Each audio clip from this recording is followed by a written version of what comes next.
Hello बच्चों, क्या हाल चाल, कैसे हैं आप सबके सब। आई होप कि आप सब बहुत बढ़िया होंगे। सबसे पहले स्वागत है आज के सेशन में। तो आज अपन लेके आए हैं mind map sequence and series पे। तो आज के सेशन के अंदर हम पूरा सीक्वेंस एंड सीरीज का हर एक टॉपिक, हर एक सब टॉपिक रिवाइज करने वाले हैं शॉर्ट फॉर्म के अंदर। जल्दी से जल्दी सारे के सारे टॉपिक्स कवर हो जाए, एक माइंड मैप तैयार हो जाए, आपके दिमाग में आ जाए कि हाँ भाई सीक्वेंस एंड सीरीज में ये टॉपिक है, ये इंपॉर्टेंट पॉइंट्स है, ताकि कोई भी चीज आपकी मिस ना हो।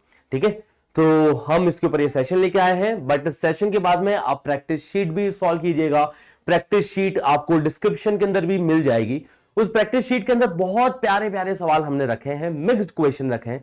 कई सारे प्रीवियस ईयर क्वेश्चन है, कई सारे स्टैंडर्ड क्वेश्चन है, कुछ कुछ क्वेश्चन हो सकता है आपको नोट्स के ही डायरेक्ट वहां पे देखने को मिल जाए।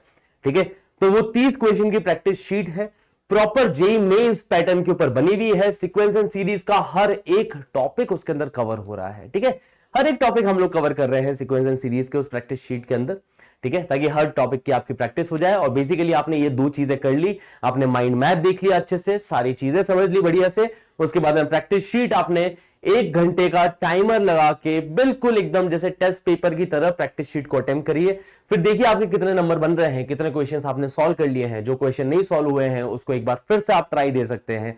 और फिर भी सॉल्व ना हो वो क्वेश्चन, तो इसी वीडियो के कमेंट सेक्शन के अंदर आप लिखेंगे कि सर ये क्वेश्चंस हमसे नहीं बने हैं।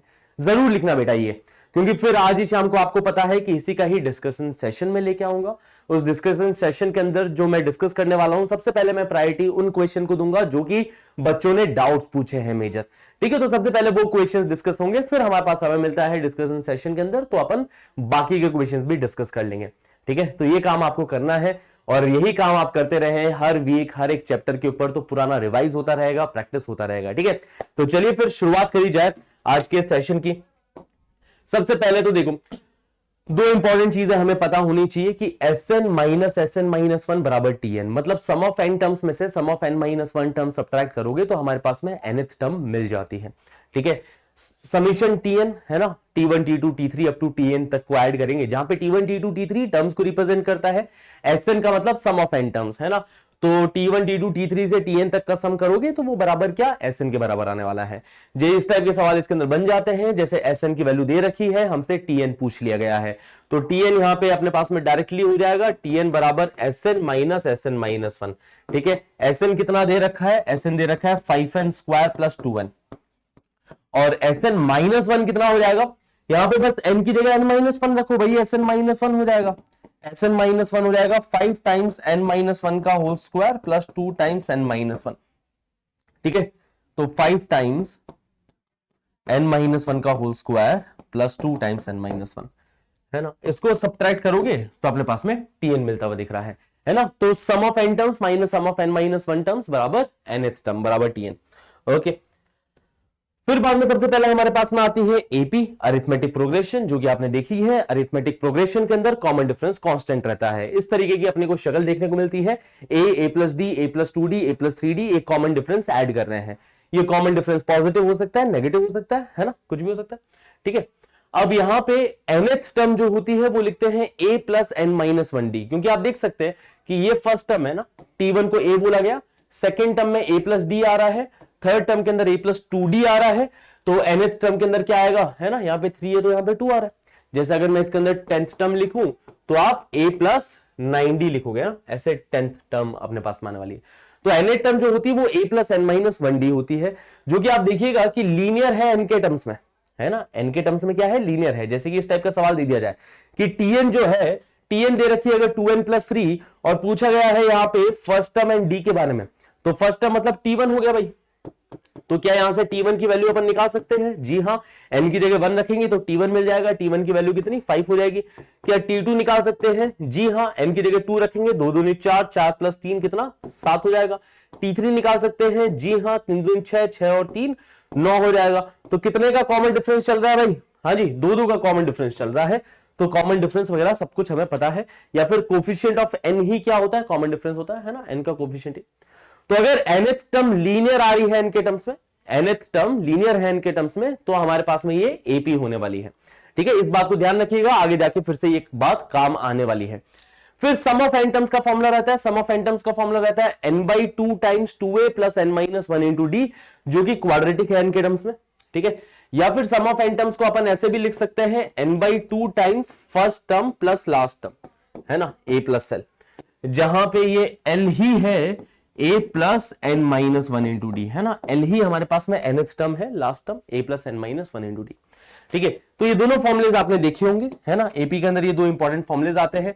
फिर फर्स्ट टाइप को जो इंपॉर्टेंट क्वेश्चंस आते हैं एपी के अंदर, वो नंबर ऑफ कॉमन टर्म्स वाला आ जाते हैं कि भाई 2 सीक्वेंस दे दी, या हो सकता है 3 सीक्वेंस दे दी जाए, उसके अंदर कितनी कॉमन टर्म्स होने वाली है ये पूछा जाएगा, है ना। तो नंबर ऑफ कॉमन टर्म्स वाले सवाल कैसे करने हैं, जैसे 3, 7, 11 up to 100 terms, and second AP दे रखी है 2, 9, 16 अप टू 80 टर्म्स, ठीक है। तो दोनों एपी है।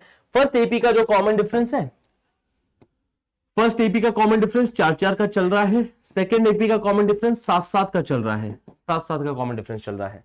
इसके अंदर 100 टर्म्स है, इसके अंदर 80 टर्म्स है। सबसे पहले तो अपन कॉमन टर्म्स लिखने के लिए पहली कॉमन टर्म पहचान लेंगे कि पहली कॉमन टर्म कौन सी होने वाली है, और पहली कॉमन टर्म ऑब्जर्वेशन से आ जाएगी, है ना। अभी तक तो देखो इन तीन में कुछ भी कॉमन नहीं दिख रहा। 11 के बाद में अपने पास में यहां पे मिलने वाला है 15, है ना, 4 और ऐड करेंगे 15, 15 के बाद में 4 और ऐड करेंगे 19, 19 के बाद में 4 और ऐड करेंगे 23 एंड सो ऑन, ऐसे जाएगा। इधर देखो 16 के बाद में 7 और ऐड करने वाले हैं तो 23 ही मिल जाएगा। 23 हमारे पास में पहली कॉमन टर्म दिखाई दी है। तो पहली कॉमन टर्म आप ऑब्जर्वेशन के माध्यम से देख लीजिए कि कॉमन टर्म्स में पहली कॉमन टर्म आ रही है 23, 23 is the first common term. अब सेकंड कॉमन टर्म हमें दिख जाएगी। सेकंड कॉमन टर्म आने वाली है कितने डिफरेंस के बाद में, LCM of D1 and D2 के बाद में, है ना। D1 पहली वाली सीक्वेंस का कॉमन डिफरेंस, D2 सेकंड वाली का कॉमन डिफरेंस। तो अगर अपन 4 और 7 का कॉमन डिफरेंस का एलसीएम लें, है ना, 4 और 7 का, ठीक है, एलसीएम लिया जाए तो कितना हो जाएगा, 28 हो जाएगा। तो अगली कॉमन टर्म जो है वो 28 के डिफरेंस के बाद में आने वाली है ना। 23 में 28 और ऐड करोगे, ठीक है, तो 20, 20, 40, 8, 9, 10, 11, 51 बनेगा।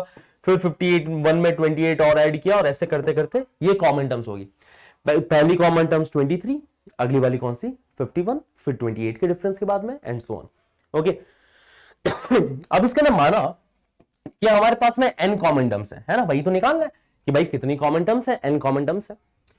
तो अगर Tn nth टर्म जो होगी, जो nth कॉमन टर्म होने वाली है, उसके ऊपर हमें कंडीशन लगानी है, क्योंकि यहां पे nth टर्म अपन लिख सकते हैं, यहां पे nth टर्म हो जाएगी a plus n-1 into the common difference d, जहां पे फर्स्ट टर्म a है 23 plus n-1 times common difference चल रहा है 28 का, ठीक है।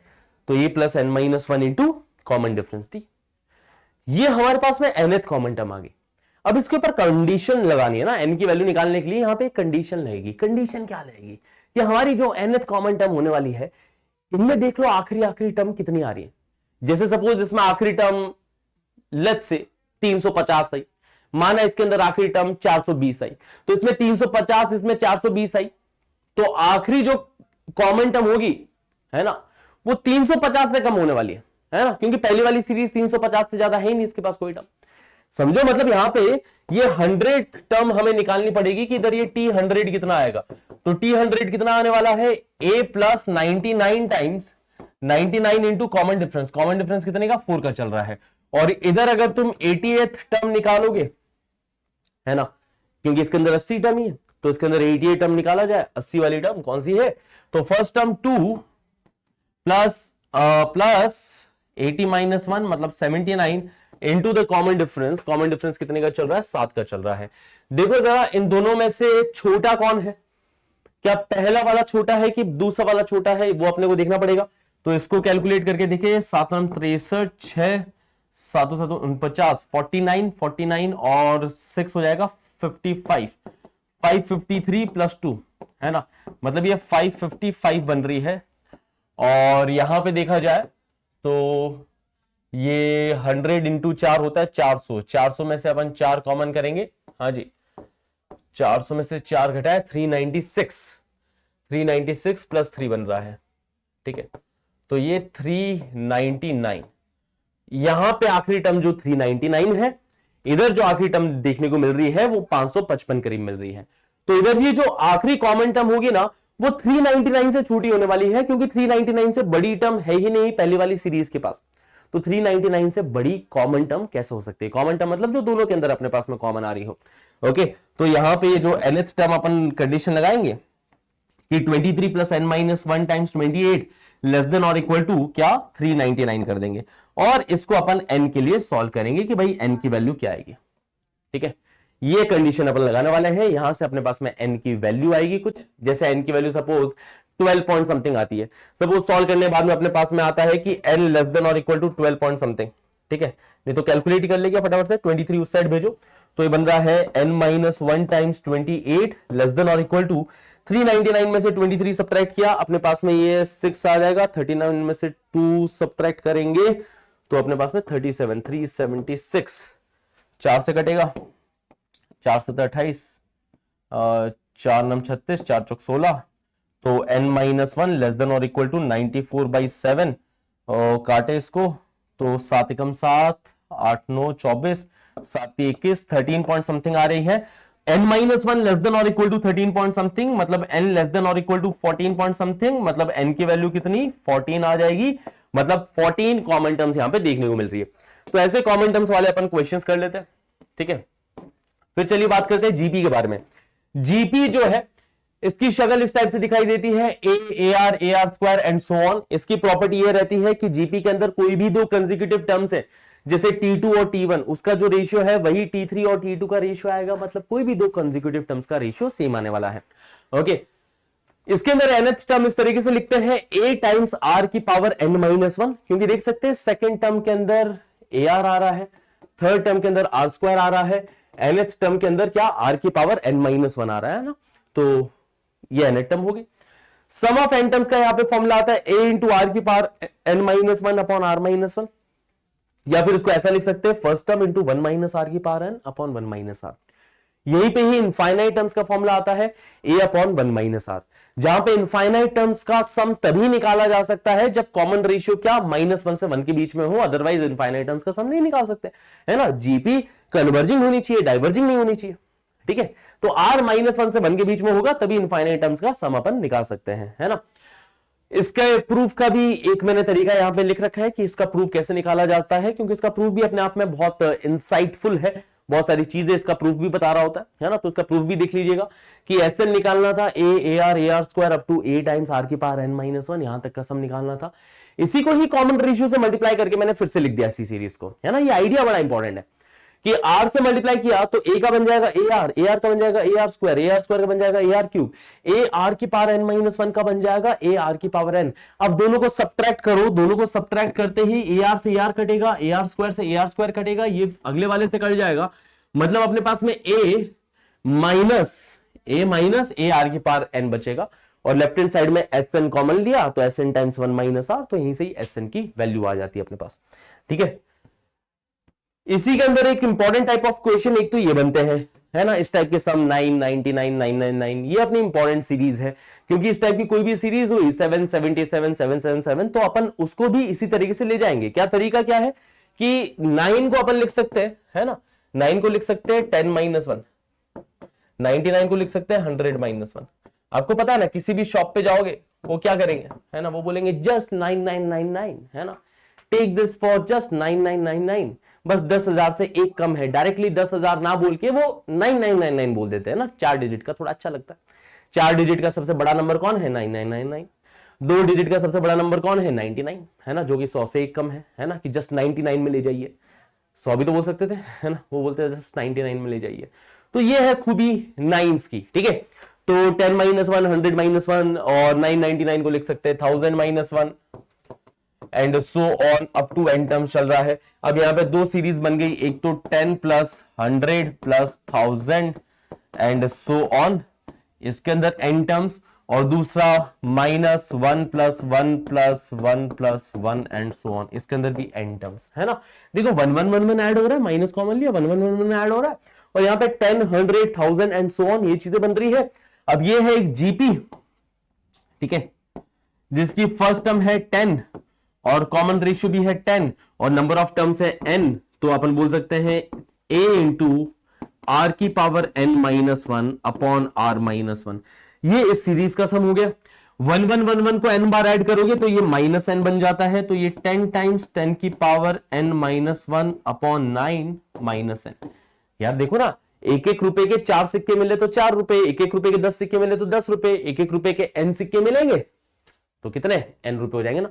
उसी का ये n आया है, ये n इधर से आया है और इधर जीपी का सम का फॉर्मूला लगाया, तो अपन ने सीरीज का सम इस तरीके से निकाल लिया n के टर्म्स में, है ना। n टर्म्स का सम पूछा था n के टर्म्स में निकाल लिया। 15 टर्म्स का सम पूछा होता तो n की वैल्यू 15 रखता है, 4 टर्म का सम पूछा होता तो n की वैल्यू 4 रखता है, एंड सो ऑन। अब इसी के ऊपर बेस्ड इस टाइप के सवाल हो गए 7 77 777 एंड सो ऑन। तो यहां पे भी क्या करना है ना कि पुरानी वाली सीरीज के टर्म्स में कन्वर्ट करना है। 7 पहले कॉमन ले लेने का, 7 कॉमन लेती है यहाँ पे 1 + 11 + 1 1 1 प्लस एंड सो ऑन, ये बनेगा। फिर बाद में 9 से मल्टीप्लाई डिवाइड कर देने का, है ना। तो 9 से डिवाइड किया, 9 से मल्टीप्लाई किया, 9 से मल्टीप्लाई करते ही वही सीरीज बन गई जिसको अभी अभी हमने देखा था। तो हर सीरीज को 9 के टर्म्स में ले जाने का है, और जैसे 9 के टर्म्स में लेके गए, इसका सम तो हमें पता है, अभी अभी निकाला भी था इसका सम, ठीक है। Same goes for this one कि यहां पे भी देखो 9 के टर्म्स में कन्वर्ट करना है, जिसके लिए क्या करूंगा, 9 से मल्टीप्लाई डिवाइड कर दूंगा, तो ये बनेगा 0.9 + 0.99 + 0.999, है ना। ऐसे सीरीज बन गई। अब 0.9 को क्या लिख सकते हैं, 1 में से 0.01 कम, ठीक है। 0.9 को 1 - 0.1, 0.99 को 1 - 0.01, 0.999 को 1 - 0.001, है ना, एंड सो ऑन। तो इसमें भी दो सीरीज बन जाएगी। एक सीरीज तो ये बनेगी, हाँ जी, एक सीरीज तो 1 1 1 1 है ना, कि 1 + 1 + 1 + 1 1 n बार ऐड हो रहे, तो 1/9 टाइम्स n, माइनस दूसरी सीरीज जो है वो 0.1 + 0.11 + 0.111, सॉरी, है ना, 0.1 + 0.11 + 0.111 एंड सो ऑन, ठीक है। नहीं 0.11 नहीं, 0.01, सॉरी, ठीक है, एंड सो ऑन। दूसरी सीरीज ये हो गई ना कि 1 - 0.1, फिर 0.01, फिर 0.001 एंड सो ऑन। और ये सीरीज जो दिख रही है, ये सीरीज अगेन एक प्योर जीपी है, जो हमें देखा है ना, कि ये वैसा ही लिखा है। क्या लिखा है, ये लिखा है 1/10, ये लिखा है 1/100, ये लिखा है 1/1000। तो ये एक जीपी है जिसकी फर्स्ट टर्म है 0.1, जिसका कॉमन रेशियो है 1/10, 1/10 बोला जाए या 0.1 बोला जाए, बात बराबर है। नंबर ऑफ टर्म्स n दे रखिए, है ना। इनफाइनाइट टर्म्स का पूछा हो तो इनफाइनाइट टर्म्स के सम का फॉर्मूला लगा देना, n टर्म्स का पूछा हो तो n टर्म्स के सम का फॉर्मूला लगा देना। तो इस टाइप के क्वेश्चंस इसमें इंपॉर्टेंट आते हैं। फिर प्रॉपर्टीज ऑफ एपी और जीपी के बारे में बात कर लेते हैं कि कभी भी अगर हमें एपी में 3 नंबर्स कंसीडर करने होते हैं तो मिडिल नंबर को अपन a बोलेंगे, अगला वाला a + d और पिछला वाला a - d। ऐसे कंसीडर करना कन्वीनियंट रहता है कैलकुलेशन वाइज। 5 नंबर चाहिए है तो अगेन मिडिल टर्म a, अगला a + d हो जाएगा, इसका पिछला a - d हो जाएगा, फिर कॉमन डिफरेंस d ऐड किया तो अगला a + 2d हो जाएगा और इसका पिछला a - 2d हो जाएगा। फिर अगर 4 नंबर्स कंसीडर करने हैं तो मिडिल के दो ध्यान रखना, मिडिल के दो होते हैं a - d और a + d, है ना। मिडिल के दो ध्यान रखिएगा, मिडिल दो ये रहता है। अब इसमें जो कॉमन डिफरेंस है ना वो 2d का लग गया, कितने का, 2d का कॉमन डिफरेंस लग गया। तो अब अगली वाली जो टर्म होगी वो होगी a + 3d और पिछली वाली जो टर्म होगी वो होगी a - 3d। हाँ जी, बातें समझ में आती है ना सारी, ठीक है। 6 नंबर्स अगर हमें एपी में कंसीडर करने हैं तो again middle term a - d, a + d। देखो जब भी नंबर इवन कंसीडर करने हो 4 या 6 तो 2 मिडिल टर्म होगी, इधर भी ये 2 मिडिल टर्म होगी। अगली वाली क्या हो जाएगी, 2d का कॉमन डिफरेंस चल रहा है, 2d ऐड करेंगे तो a + 3d, फिर 2d ऐड किया तो a + 5d और इसकी पिछली वाली हो जाएगी a - 3d और a - 5d, ठीक है। वैसे अगर 3 नंबर्स जीपी में कंसीडर करने हो तो मिडिल नंबर को आप कंसीडर करेंगे a, अगला वाला ar हो जाएगा, पिछला वाला a/r हो जाएगा, ताकि इनका क्या प्रोडक्ट बड़ा अच्छा सा है। 5 numbers in GP, middle number a, अगला ar, पिछला वाला a/r, अगला ar², पिछला वाला a/r²। तो 5 नंबर ऐसे कंसीडर करना कन्वीनियंट रहता है। अगेन मिडिल टर्म यहाँ पे a कंसीडर कर रहे हैं ना, middle term a, middle term a। अब अगर 4 नंबर्स के बारे में बात चल रही है तो मिडिल में 2 नंबर्स होने वाले हैं, वो 2 नंबर्स a/r और ar कंसीडर किया जाएगा। अब देखो क्या है, अब जो कॉमन रेशियो है ना कॉमन रेशियो आर स्क्वायर का है ना, कॉमन रेशियो भी आर स्क्वायर का चल रहा है, तो आर स्क्वायर से मल्टीप्लाई करेंगे तो अगला वाला ए आर क्यूब हो जाएगा, आर स्क्वायर से डिवाइड करेंगे तो ए बाई आर क्यूब हो जाएगा, है ना, ऐसा हो जाएगा। सर एसी अभी चालू करवा दीजिए थोड़ी देर, ठीक है। तो देखिए ऐसी बातें हैं, है ना। तो मिडिल में यहां पे दो टर्म है, ए बाई आर और ए आर, ठीक है, और आर स्क्वायर यहां पे कॉमन रेशियो है। 6 नंबर अगर हमें कंसीडर करने हैं जीपी में, तो मिडिल में ए बाई आर और ए आर, और फिर अगला ए आर स्क्वायर, अगला ए आर, है ना, अगला ए आर क्यूब, ठीक है, इसके पिछले वाला ए बाई आर क्यूब, फिर इसका अगला ए आर की पावर 5, इसके पिछले वाला ए बाई आर की power 5। This is how we consider 6 numbers in GP. कुछ और प्रॉपर्टी देख लीजिए एपी के अंदर। एपी के अंदर अगर मैं प्लस माइनस मल्टीप्लाई या डिवाइड कर दूं किसी भी कांस्टेंट से, किसी कांस्टेंट से, है ना, जैसे सब सारे एपी के नंबर्स डबल कर दिए, ट्रिपल कर दिया, सब में कुछ 4 ऐड कर दिया, बोनस नंबर दे दिया सबको, या फिर 4 सब्ट्रैक्ट कर दिया, तो कोई भी कांस्टेंट ऐड या सब्ट्रैक्ट कर दूं तो रिजल्टिंग सीक्वेंस अभी भी एपी में रहने वाली है, जबकि जीपी में ऐसा नहीं है ना। जीपी में सिर्फ मल्टीप्लाई और डिवाइड के लिए ऐसा है कि मल्टीप्लाई या डिवाइड कर दोगे किसी कांस्टेंट से तो रिजल्टिंग सीक्वेंस अभी भी जीपी में ही रहने वाली भाई, है ना। जैसे अगर ए आर स्क्वायर ऐसे ये जीपी है, ठीक है, इसके अंदर अगर सबको मैंने 3 से मल्टीप्लाई कर दिया, 3 ए आर स्क्वायर, तो अभी भी देखो ना यार, कॉमन रेशियो तो आर का ही चल रहा है, फिर भी है तो स्टिल है जीपी, ठीक है, बट ऐड या सब्ट्रैक्ट कर दूंगा तो रिजल्टिंग सीक्वेंस जीपी में ना रहेगी, ठीक है। आप एक एग्जांपल लेके देख लीजिए कि कुछ ऐड किया सब्ट्रैक्ट किया, देख लो रिजल्टिंग सीक्वेंस जीपी में रहना ऐसा जरूरी नहीं है, ओके। फिर अगली इसके अंदर प्रॉपर्टी आती है कि अगर जीपी के अंदर A1 A2 A3 जीपी के अंदर है तो इनका स्क्वायर कर दो तो भी जीपी में रहेंगे, इनका क्यूब कर दो तो भी जीपी में रहने वाले हैं। एपी के अंदर ये प्रॉपर्टी लागू नहीं होती है, ठीक है। इसके ऊपर ऐसे स्टैंडर्ड सवाल बनते हैं, है ना, आपने क्लासेस में किए होंगे कि एबीसी एपी में है तो prove that b plus c plus a plus b are also in AP, है ना। आपको होमवर्क के लिए क्वेश्चन दे रहा हूं, ट्राई कीजिएगा इस सवाल को। एंड ये सेकंड पार्ट है, बी प्लस सी का स्क्वायर माइनस ए स्क्वायर, सी प्लस ए का स्क्वायर माइनस बी स्क्वायर, ए प्लस बी का स्क्वायर माइनस सी स्क्वायर, वो भी एपी में है, ये चीज को प्रूव करना है। तो ये दोनों क्या है, इंपॉर्टेंट क्वेश्चन है ना गाइस, तो ट्राई कीजिएगा इन सारे सवालों को। अब अगली बात आते हैं एजीपी के ऊपर। एजीपी के अंदर हमें एपी और जीपी दोनों की शक्लें मिल रही होती है ना। यहाँ पे एपी भी मौजूद होता है, जीपी भी मौजूद होता है। जैसे देख सकते हैं ए प्लस डी, ए प्लस 2डी, ये तो चल ही रहा है जो कि एपी है। साथ के साथ देखो आर भी कुछ कुछ मल्टीप्लाई होता चला जा रहा है, तो यहाँ पे एपी जीपी दोनों देखने को मिल रहा होता है। तो इस टाइप के सीक्वेंस का सम कैसे निकाला जाए, जैसे 1 plus 2x plus 3x square plus 4x cube, ये एजीपी है ना, ये एक एजीपी है, क्योंकि यहां पे देखो 1 2 3 4 एपी हो गया और x से मल्टीप्लाई होता चला जा रहा है, कॉमन रेशियो x का चल रहा है। यहां पे भी देखेंगे तो ऊपर देखो एपी चल रहा है, 3 में 2 ऐड किया 5, 5 में 2 ऐड किया 7, 7 में 2 ऐड किया 9, और नीचे देखो 3 3 से मल्टीप्लाई हो रहा है, 5 3 15, 15 3 45 है ना। तो 1/3 का कॉमन रेशियो यहां पे चल रहा है। कितने का कॉमन रेशियो? 1/3 का कॉमन रेशियो हमें यहां पे देखने को मिल रहा है ना। तो ये भी एजीपी है। तो कैसे इन एजीपी का सम हमें निकालना है, इसके बारे में एक बार देख लेते हैं। तरीका यह है कि पूरे का कॉमन रेशियो x से मल्टीप्लाई कर दो, है ना। पूरे कॉमन रेशियो x से मल्टीप्लाई करोगे तो 1 का x बन जाएगा, 2x का 2x स्क्वायर बन जाएगा, 3x स्क्वायर का 3x क्यूब बन जाएगा, एंड सो ऑन। पूरे को कॉमन रेशियो से मल्टीप्लाई करो फिर सब्ट्रैक्ट कर दो। दिस इज द मेथड, ठीक है, सिंपल मेथड है। पूरे को कॉमन रेशियो से मल्टीप्लाई करो, एक एक टर्म आगे बढ़ा के लिख दो, फिर सब्ट्रैक्ट कर दो। सब्ट्रैक्ट करते ही प्योर जीपी मिल जाती है। और अगर फिर भी नहीं मिले तो एक बार और ये काम करना होगा अपने को, है ना।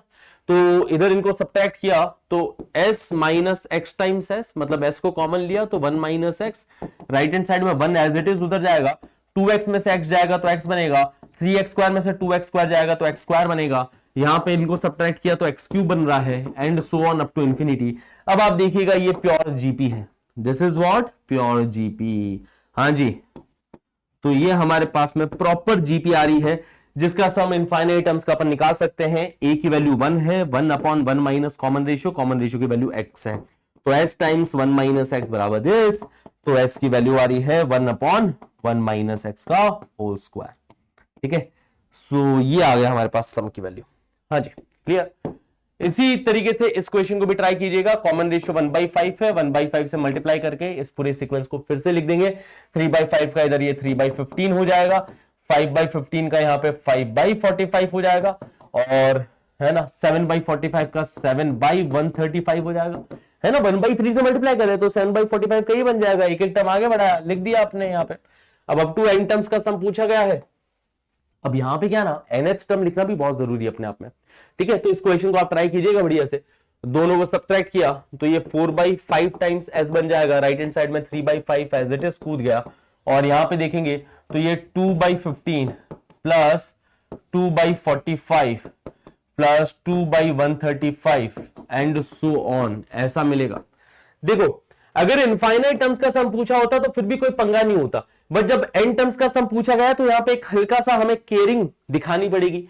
केयरिंग क्या दिखानी पड़ेगी कि यहाँ पे nth टर्म हमें लिखना पड़ेगा कि भाई nth टर्म है कितनी, है ना। तो nth टर्म लिखिएगा जरा। nth टर्म कैसे निकालेंगे कि ऊपर क्या चल रहा है भाई, ऊपर क्या चल रहा है, ऊपर एपी चल रही है, इसी एपी की जो nth टर्म होगी, है ना, वो हो जाएगी 3 + n-1 टाइम्स कॉमन डिफरेंस 2। देखो चलो पहले एक बार tn लिखता हूं, tn यहां पे लिख देते हैं अपन कि tn कितना आएगा, इसी एपी की nth टर्म होगी 3 + n-1 times common difference 2 upon denominator में देखेंगे तो 5, ये 5 × 3 की पावर 1, 5 × 3 की पावर 2, थर्ड टर्म में 3 की पावर 2 है, nth टर्म्स में आएगा 5 × 3 की पावर n-1। देखो ये nth टर्म आने वाली है, प्योरली ऑब्जर्वेशन से हम लोग nth टर्म लिख रहे होते। तो इधर हमने nth टर्म लिख दी, nth टर्म आ रही है अपने पास में 2n + 1 न्यूमरेटर में, और नीचे आ रहा है 5 × 3 की पावर n-1, ये हमारे पास nth टर्म आ गई। अब देखो सबको अगर मैंने 1/5 से मल्टीप्लाई किया है, nth टर्म भी है ना, सबको मैंने 1/3 से, सॉरी 1/3 से मल्टीप्लाई किया है ना,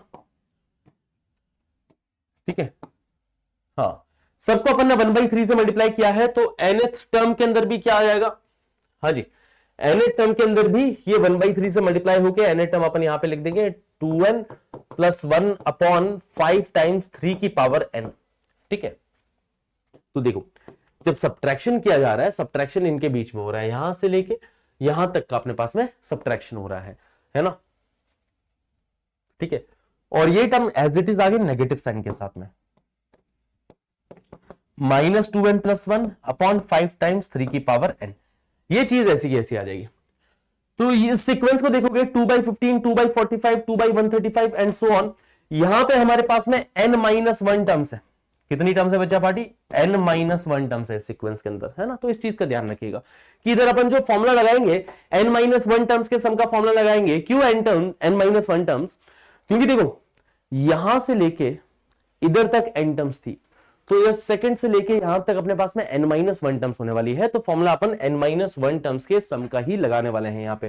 तो वो फॉर्मूला इधर लगा दो, a की वैल्यू पता है, इनफाइनाइट टर्म्स का सम पूछा होता कोई बड़ी बात नहीं थी, n टर्म्स का सम पूछा गया है तो ये दिमाग अपने को लगाना पड़ेगा। बाकी प्रैक्टिस शीट में आप क्वेश्चन ट्राई कीजिएगा, उसके अंदर एजीपी के सवाल भरे पड़े हैं, कई तरीके के सवाल है उसमें, तो एजीपी के सवाल भी मिलेंगे, आप उनको ट्राई करना, नहीं हो तो कमेंट सेक्शन में लिखना, ताकि अपन डिस्कशन सेशन के अंदर उन सवालों को लेके आपके कॉन्सेप्ट थोड़े, प्रॉब्लम सॉल्विंग थोड़ी और अच्छी करवाई जाए आपकी।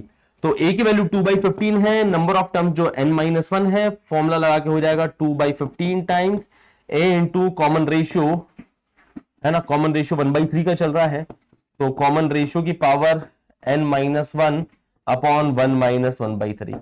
कॉमन रेशियो की पावर n-1 क्यों, क्योंकि यहां पे n-1 टर्म्स है, इस वजह से कॉमन रेशियो की पावर n-1। हाँ जी बच्चों, तो एजीपी की इतनी कहानी सबको क्लियर, हाँ जी बच्चों, तो इतनी बातें आप सबको क्लियर है, तो चलिए आगे बढ़ते हैं फिर, है ना। तो एजीपी वाला हमने पार्ट देख लिया। अब अगला वाला आता है एचपी। एचपी जनरली ऐसी दिखती है 1/a 1/a + d 1/a + 2d, मतलब बेसिकली एपी का ही उल्टा, है ना, कि एपी होता है a + d a + 2d, AP जो होता है, एचपी जो होता है वो रेसिप्रोकल होता है एपी का, है ना। तो दिस इज एचपी। इस टाइप के सवाल इसके अंदर बनते हैं कि third, sixth and last term of HP are this this this, then find the number of terms. तो पूरे सवाल को आप एपी के टर्म्स में कन्वर्ट कर लो कि हमारी जो एपी होगी ना, एपी के बारे में कुछ कुछ बातें बता रखी है कि एपी की जो थर्ड टर्म है वो है 3, है ना। एचपी की 1/3 है, तो एपी की हो जाएगी 3। एपी की जो सिक्स्थ टर्म है, सिक्स टर्म ऑफ एपी आ जाएगी अपने पास में 5, और जो लास्ट टर्म जो बोला गया है, मतलब nth टर्म एपी की है, वो इसका रेसिप्रोकल 203/3। तो अब ये पूरा सवाल क्या एपी का बन चुका है कि एपी के बारे में इतनी इंफॉर्मेशन दे रखी है, यहां पे n की वैल्यू पूछी गई है, नंबर ऑफ टर्म्स की वैल्यू क्या है, तो थर्ड टर्म को लिख सकते हैं a + 2d 6 टर्म को लिख सकते हैं a प्लस 5d और n टर्म को लिख सकते हैं a plus n minus 1 into D. तो पहली दो इक्वेशन से a और d की वैल्यू निकालोगे, तीसरी इक्वेशन से n की वैल्यू आ जाएगी, है ना। तो इस टाइप के सवाल एचपी के अपने को ध्यान में रखने हैं। फिर देखो इनइक्वालिटी बेस्ड सवाल आते हैं जिसके अंदर हमें ये चीज ध्यान रखनी है कि सबसे बड़ा भाई आरएमएस होता है रूट मीन स्क्वायर, फिर एएम, फिर जीएम, फिर एचएम। इक्वालिटी तब अचीव करेंगे जब सारे नंबर सेम होने वाले हैं। अब आरएमएस क्या होता है, root mean square of n numbers आने वाला है कि भाई a1 square plus a2 square plus up to an square divide by n उसका अंडर रूट। जैसा बोला गया है वैसा ही कि रूट मीन स्क्वायर, स्क्वायर्स के एवरेज, है ना। एवरेज किसका ले रहे हैं, स्क्वायर्स का, ठीक है। तो उसका जो रूट है वो root mean square. Arithmetic mean अच्छे से ध्यान रखना भाई कि n नंबर्स का अरिथमेटिक मीन निकालना है तो उन n नंबर्स को ऐड कर दिया, डिवाइड बाई n कर देंगे, है ना। जैसे अगर 4 नंबर्स हुए तो उन चारों को ऐड करके डिवाइड बाई 4, 10 नंबर हुए तो उन 10 को ऐड करके divide by 10 and so on, ठीक है। ज्योमेट्रिक मीन होता है कि भाई इन सबका प्रोडक्ट उसकी पावर 1/n, जितने नंबर है ना। जैसे 5 नंबर हुआ तो पावर 1/5, 6 नंबर हुआ तो पावर 1/6, 2 नंबर हुआ तो पावर 1/2, है ना। और यहां पे सबका प्रोडक्ट, ओके। और हार्मोनिक मीन होता है n upon sum of their reciprocal, ठीक है। n upon sum of their reciprocal, ये अपने पास में हार्मोनिक मीन आता है। तो एएम जीएम एचएम इनइक्वालिटी अपने पास में ऐसी होने वाली है ना। इसी के ऊपर कुछ इंपॉर्टेंट नोट ध्यान रखना, ठीक है। पहला इंपॉर्टेंट नोट कि x प्लस 1/x, कभी भी कोई नंबर और उसके रेसिप्रोकल को ऐड करोगे तो वो हमेशा ग्रेटर देन और इक्वल टू 2 होगा। इस बात को अपन प्रूव भी कर सकते हैं अगर x पॉजिटिव नंबर हुआ तो। एएम जीएम इनइक्वालिटी से ये बात इजीली प्रूव भी हो जाएगी, है ना, कि arithmetic mean of x plus 1/x is greater than और equal to their geometric mean, है ना। कि x और 1/x पर अरिथमेटिक मीन लगाएंगे तो इनका एएम आएगा x प्लस 1/x/2, है ना, कि इन दोनों नंबर्स को ऐड किया डिवाइड बाई 2, ये उनका अरिथमेटिक मीन, और इनका ज्योमेट्रिक मीन हो जाएगा इन दोनों का प्रोडक्ट उसकी पावर 1/2। तो देखो इन दोनों का प्रोडक्ट तो 1 आ गया, 2 को उस साइड मल्टीप्लाई करेंगे तो x plus 1/x greater than और इक्वल टू 2 दिखाई दे रहा है। और यहां पे इक्वालिटी तब अचीव होगी जब x की वैल्यू क्या है, 1 है ना। x बराबर 1 होने पे यहां पे देखो 1 प्लस 1/1 2 के इक्वल आ गया। और अगर x नेगेटिव है तो एक नंबर और उसका रेसिप्रोकल का सम हमेशा लेस देन और इक्वल टू -2 होने वाला है, ठीक है।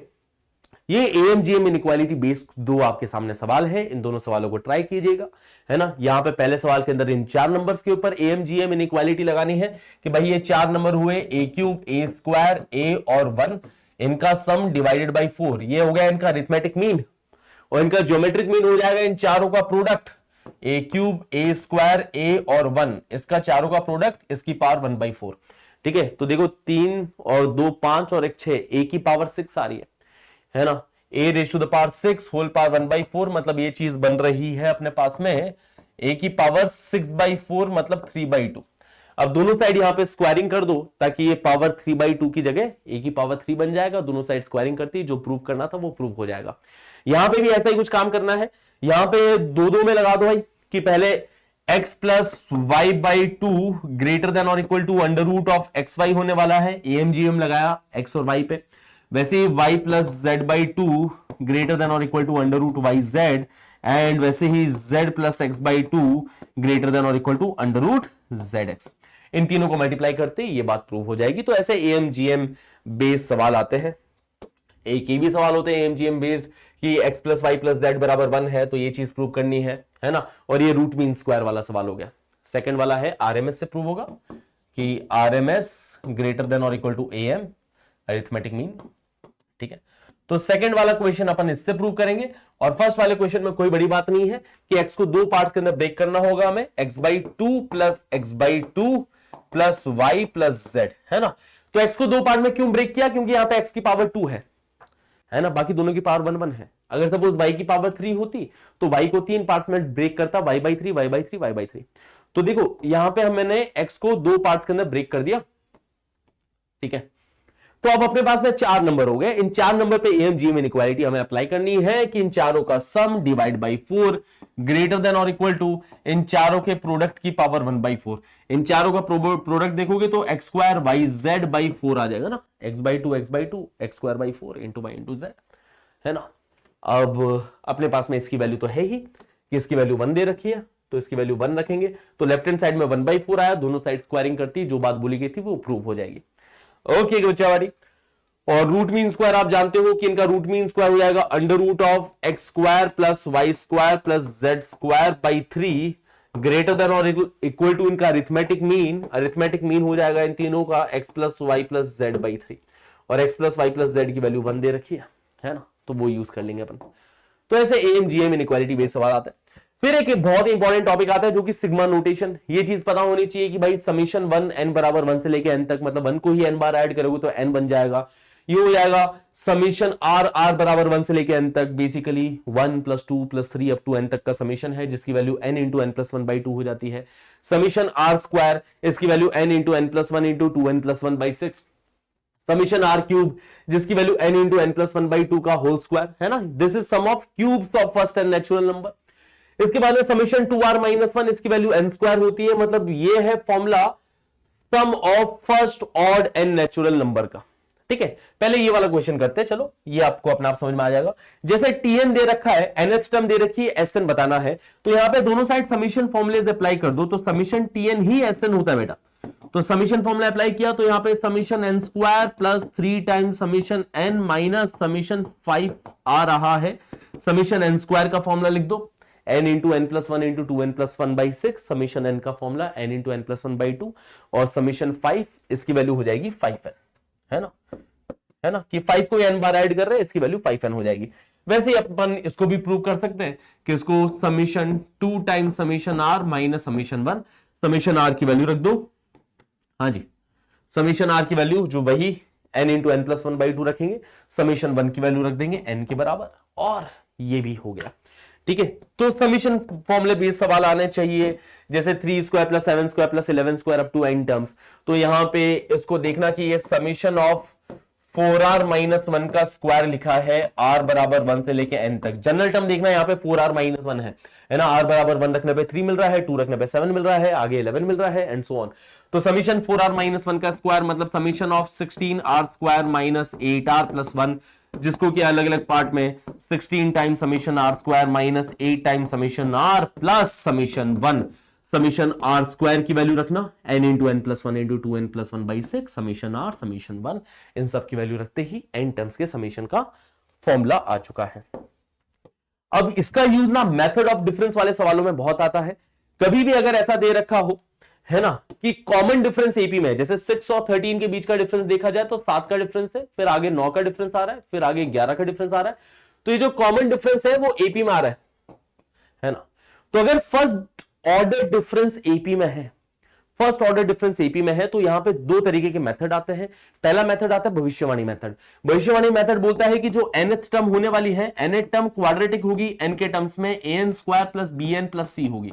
ठीक है, nth टर्म क्वाड्रेटिक होगी n के टर्म्स में, अगर हमारे पास में फर्स्ट ऑर्डर डिफरेंस एपी में आया तो। अगर सेकंड ऑर्डर डिफरेंस एपी में आया तो फिर वो, है ना, क्यूबिक हो जाने वाली है, ये बात है। ठीक है, तो यहां पे अपन nth टर्म क्वाड्रेटिक n रखेंगे। यहां पे a b c की वैल्यू निकालने के लिए पहले n की वैल्यू 1 रखे, तो t1 जो फर्स्ट टर्म है, फर्स्ट टर्म आ जाएगी a + b + c, जो कि है 6। हाँ जी, सेकंड टर्म n बराबर 2 रखने पे 4a + 2b + c बन रहा है। हाँ जी, n स्क्वायर की जगह 4 बन जाएगा, n की जगह पे 2 रख रहे हैं, है ना, t2। तो सेकंड टर्म अपने पास में 13 दे रखी है, और थर्ड टर्म देखोगे t3, n की जगह पे 3 रखने पे ये 9a + 3b + c बन जाएगा, और ये हमारे पास टर्म आ रही है 22। तो इसमें से ये सब्ट्रैक्ट करोगे तो अपने पास में इक्वेशन बनी है कि 3a + b = 7, है ना। बेसिकली a b c की वैल्यू निकालनी है इन तीनों इक्वेशन से। इसमें से ये सब्ट्रैक्ट करोगे तो ये 5a + b बराबर कितना, है ना, 9 आ गया।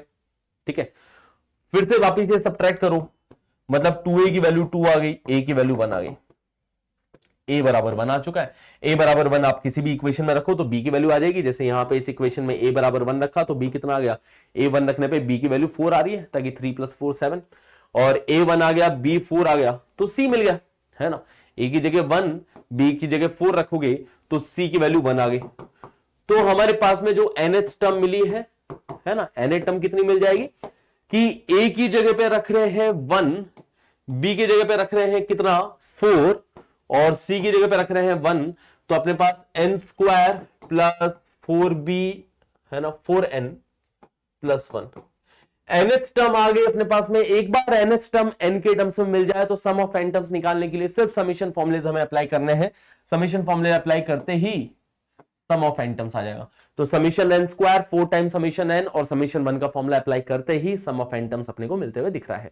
तो एक तो ये तरीका हो गया भविष्यवाणी मेथड, और दूसरा आता है मेथड ऑफ डिफरेंस के तरीके से। ठीक है, मेथड ऑफ डिफरेंस के तरीके से इस इक्वेशन को करना है तो अपन ऐसे करेंगे कि इस सीक्वेंस को लिखा, वापस से इसी सीक्वेंस को फिर से लिख देंगे। ठीक है, कि माना भाई s बराबर कितना आ रहा है अपने पास में, सीरीज का जो सम है, तो series is 6 plus 13 plus 22 plus 33 plus and so on up to tn, n terms तक का सम निकालना था। वापस से इसी सीरीज को लिखो, एक एक टर्म आगे बढ़ा के 6 plus 13 plus 22 plus and so on up to tn। ठीक है, अब दोनों को सब्ट्रैक्ट कर दो।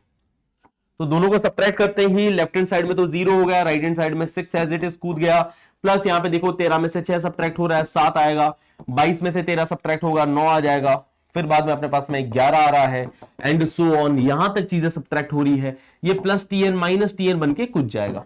ठीक है, तो ये चीजें सब्ट्रैक्ट हो। अब इस माइनस tn को इस साइड लेके आओ तो tn की वैल्यू आ रही है, tn की वैल्यू कितनी आ रही है 6 प्लस, और एक ये सीरीज बन रही है, इस सीरीज का हमें सम यहां पे लिखना है। इस सीरीज का सम अपन इजीली लिख सकते हैं, इसके अंदर नंबर ऑफ टर्म्स ध्यान रखना n-1 टर्म्स है इसके अंदर नंबर ऑफ टर्म्स, और ये सीरीज जो है वो प्योरली एपी बन रही है। प्योरली एपी बन रही है तो इसके अंदर हमारे पास में tn की वैल्यू आ जाने वाली है। एपी के सम का फॉर्मूला लगाओ कि n/2 है ना, वैसे तो सम ऑफ n टर्म्स का फॉर्मूला होता है एपी में n/2 into 2a plus n-1 into D, but अगर मैं n-1 टर्म्स का सम निकालना चाहता हूं तो n की जगह n-1 रख दो, तो ये n-1/2 into 2a plus n-2 times D हो जाएगा। ध्यान रखिएगा, तो n-1/2 into 2 times the first term 14 plus n-2 times common difference 2।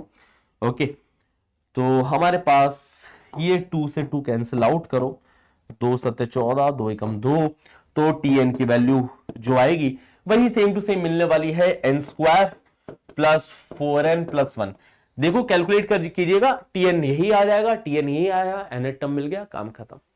तो अगर फर्स्ट ऑर्डर डिफरेंस एपी है तो nth टर्म क्वाड्रेटिक आता है n के टर्म्स में, सेकंड ऑर्डर डिफरेंस एपी होता है तो क्यूबिक आ जाता है। ठीक है, सेकंड ऑर्डर डिफरेंस वाले सवाल पूछे नहीं जाते बट फिर भी। अब अगर हमारे पास में कॉमन डिफरेंस जीपी के अंदर आ रहा है, जैसे यहाँ पे जीपी के अंदर है, यहाँ पे 2 का डिफरेंस आ रहा है, फिर बाद में 7 और 13 के बीच में कितने का डिफरेंस आ गया, 6 का डिफरेंस आ गया, फिर बाद में देखो भैया 2 तिया 6, 6 तिया 18, 18 का डिफरेंस आ रहा है क्या? हाँ जी, 8 ऐड करेंगे, हाँ बिल्कुल 18 का डिफरेंस आ रहा है, 6 तिया 18, अगले में 54 का डिफरेंस आएगा। तो फर्स्ट ऑर्डर डिफरेंस किसके अंदर है? जीपी के अंदर है। अगर फर्स्ट ऑर्डर डिफरेंस जीपी के अंदर है तो एक तो मेथड ऑफ डिफरेंस से जो तरीका हमने अभी भी देखा था, एपी में लगाया था, वही तरीका फिर से लगा सकते हैं कि इसी सीरीज को फिर से लिखा, एक एक टर्म आगे बढ़ा के दोनों को सब्ट्रैक्ट किया, tn निकाला, tn आएगा n के टर्म्स में, फिर समीशन फॉर्मूला लगा के काम हो जाएगा। अदरवाइज ध्यान रखना भविष्यवाणी, भविष्यवाणी यहां पे ये आती है, tn आता है a plus B times r की पावर n, है ना, ये tn आने वाला है जहां पे r है कॉमन रेशियो, जहां पे r कितना है कॉमन रेशियो। कॉमन रेशियो कितना है इस जीपी का? कॉमन रेशियो यहां पे 3 आ रहा है, तो यहां पे जो nth टर्म आने वाली है वो आने वाली है a प्लस बी टाइम्स 3 की पावर n। एक बार nth टर्म आ गई, ठीक है, फिर a और b की वैल्यू निकालनी है, दो ही अननोन है, तो एक बार n की वैल्यू 1 पुट करो, एक बार n की वैल्यू 2 पुट करो। 1 पुट करने पे अपने पास में आ रहा है a प्लस बी टाइम्स 3 की पावर 1, 2 पुट करने पे आ रहा है a प्लस बी टाइम्स 3 की पावर 2। ठीक है, तो फर्स्ट टर्म कितनी है 5, यही है t1, यही है t2, t2 है 7, तो फर्स्ट टर्म 5 रखा, t2 रखा 7, और यहां से a और b की वैल्यू निकाल के एक हमारे पास में जनरल टर्म आ चुकी है। ठीक है, कि 6b बराबर 2, मतलब b की वैल्यू 1/3, b की वैल्यू 1/3 रखता हूं यहां पे, तो a की वैल्यू 4 दिखाई दे रही है, तो nth टर्म हमारे पास आ गई 4 प्लस 1/3 टाइम्स 3 की पावर n। ये हमारे पास में nth टर्म आ गई। सम ऑफ n टर्म्स निकालने के लिए समीशन लगा दो भाई दोनों साइड। ठीक है, ओके, तो 4 को ही अगर n बार ऐड करेंगे तो ये आ जाएगा 4n, 4 को ही n बार ऐड किया तो 4n, और ये 1/3 टाइम्स समीशन 3 की पावर n, मतलब n की वैल्यू 1 रखा तो 3 की पावर 1 प्लस 3 की power 2 and so on up to n terms तक का समीशन। ये जीपी का सम आ रहा है। जीपी के सम का फॉर्मूला यहां पे लगा देंगे। जीपी के सम का फॉर्मूला हो जाएगा a इंटू आर की power n minus 1 upon r minus 1, है ना। 3 से 3 काटो, अपने पास में सम ऑफ n टर्म्स मिल गया 4n प्लस 3 की power n minus 1 whole divided by 2। तो इस टाइप के सवाल अपन मेथड ऑफ डिफरेंस के क्वेश्चंस ऐसे कर रहे होते। फिर लास्ट टाइप की सीरीज आती है जो कि स्प्लिटिंग द टर्म, है ना, कि जहां पे टर्म्स को स्प्लिट करना होता है। यहां पे अपन एक बार जनरल टर्म लिखेंगे, है ना, nth टर्म लिख दिया, nth टर्म लिख दिया 1 upon n into n plus 1, general term लिखा, ठीक है। और फिर इन्हीं दोनों का डिफरेंस ऊपर क्रिएट किया, स्प्लिट कर दिया, n प्लस 1 माइनस n, और नीचे n इंटू n प्लस 1 लिखा है। तो मतलब इसको स्प्लिट करेंगे तो 1 by n minus 1 upon n plus 1, ये हमारे पास nth टर्म मिल गई है। फिर n की वैल्यू 1 2 3 4 आगे रखोगे, कैंसिल आउट होना स्टार्ट करेंगे। t1 देखोगे तो 1 बाई 1 माइनस 1 बाई 2, t2 रखोगे तो 1 by 2 minus 1 by 3 and so on. tn रखोगे तो 1 by n minus 1 upon n plus 1। सबको ऐड किया तो ऐसे कैंसिल आउट होना चालू हुआ, तो अपने पास में Sn आ रहा है 1 माइनस 1 अपॉन n प्लस 1। तो ऐसे सम ऑफ n टर्म्स निकाल सकते हैं। वैसे डिनोमिनेटर में 3 का मल्टीप्लीकेशन हो जाए तो यहां पे भी tn सबसे पहले 1 upon n into n plus 1 into n plus 2, है ना, जनरल टर्म लिख दिया। फिर सबसे बड़ी वाली और सबसे छोटी वाली का डिफरेंस ऊपर क्रिएट करना है, तो ऊपर डिफरेंस क्रिएट किया गया है n प्लस 2 और n का, ठीक है, और नीचे ये 3 बैठा है।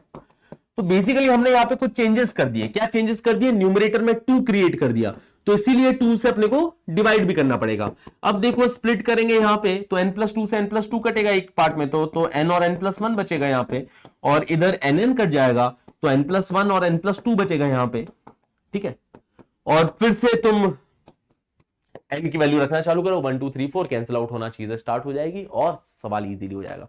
तो आखिरी टाइप के सवाल इस तरीके के आते हैं, है ना, कि ऊपर डिफरेंस क्रिएट करके स्प्लिट करना जब भी डिनोमिनेटर में मल्टीप्लीकेशन में चीजें लिखी हो। तो यहां पे आप जनरल टर्म लिखते हुए ध्यान से देखना कि इधर ये 3 कंसेक्यूटिव ऑड नंबर है, तो इसके अंदर अगर तुम nth टर्म लिखोगे तो nth टर्म ऐसे लिखोगे 1 upon 2n minus 1 into 2n plus 1 into 2n plus 3।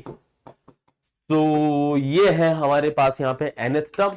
पहली और आखिरी का डिफरेंस क्रिएट करना, ऊपर 4 क्रिएट होगा, 4 से डिवाइड करना और फिर स्प्लिट करना और काम खत्म, ठीक है। तो यही है सीक्वेंस इन सीरीज। भाई बहुत छोटा सा चैप्टर है, इजी सा चैप्टर है, इसके ऊपर बढ़िया से कमांड बनाओ। और अभी जो आपके सामने प्रैक्टिस शीट है वो प्रैक्टिस शीट आप सॉल्व कीजिए, डिस्क्रिप्शन में जाके प्रैक्टिस शीट डाउनलोड करो, उसको सॉल्व करो और फिर उसके डाउट पूछो। जो सवाल नहीं हुए हैं हर एक सवाल को अच्छे से ट्राई करना, जो सवाल नहीं हुए हैं वो आप लिख दीजिए कमेंट सेक्शन में, ताकि उन सवालों को अपन सबसे पहले डिस्कस करेंगे। तो मिलते हैं बच्चा पार्टी आज शाम को इसी चैप्टर के ऊपर और अच्छी कमांड बनाने के लिए, इसके ऊपर और ज्यादा प्रॉब्लम सॉल्विंग करने के लिए, ठीक है। तो सी यू इन इवनिंग, तब तक के लिए take care, bye bye, all the best.